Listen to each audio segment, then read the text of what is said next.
हमारे नाकी के नथुनिया ना भुलाया सजना। हमारे नाकी के नथुनिया ना भुलाया सजना। हमारे नाकी के नथुनिया ना भुलाया सजना। ना भुलाया सजना, ना भुलाया सजना। हमारे नाकी के नथुनिया ना भुलाया सजना। हमारे नाकी के नथुनिया ना भुलाया सजना। हमारे नाकी के नथुनिया ना भुलाया सजना। अरे ठीक बा, नाकी के नथुनिया ना भुलाया। और बतावा, आगे सुनावा। सुना, जइहा बाजार वही सोनारा दुकानिया।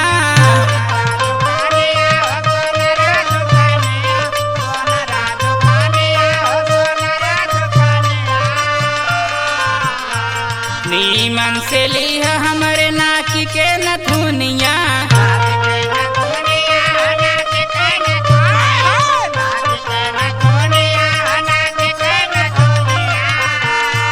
हमारे नाकी के नथुनिया ना भुलाया सजना।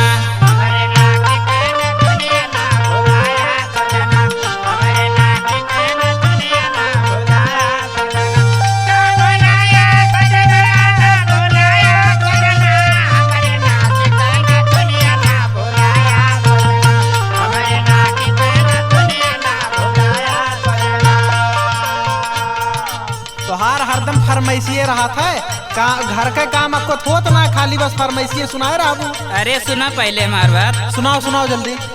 से मारी बाजार जइहा लइहा कान बाली।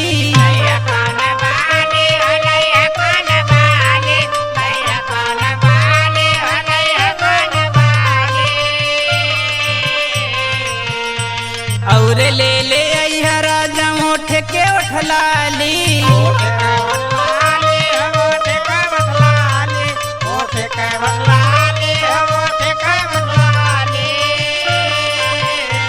नीमन से बिछ के लिया कमर कर धनिया। हमारे कानवा के बाली ना भुलाया सजना। हमारे कानवा के बाली ना भुलाया सजना। हमारे कानवा के बाली ना भुलाया सजना।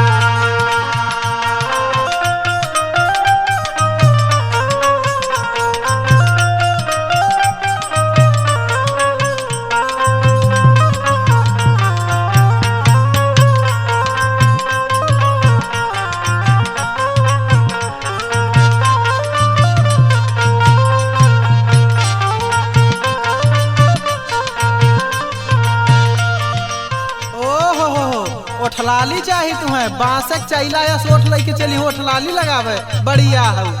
और सुना हमार बात। सुनाओ सुनाओ। गिलंटावा बाजार से लइहा गलवा क्यार हो।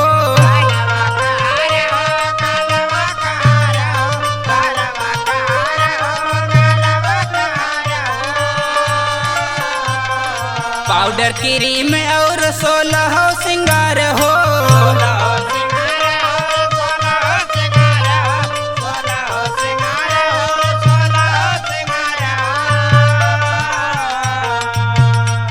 हाथावा के ले ले अइहा चूड़िया हमारे। हमारे गालावा के हरवा ना भुलाया सजना।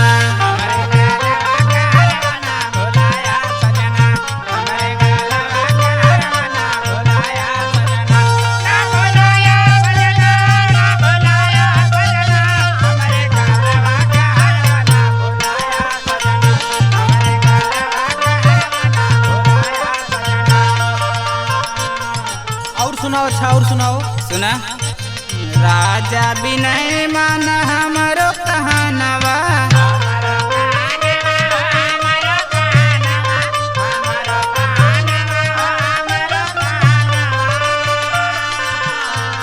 हथवा के ले ले अइहा हमारो कगानवा।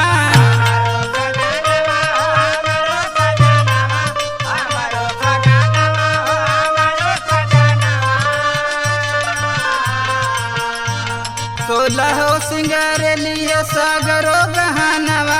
हमारे पाँव के पयलिया ना भुलाया सजना।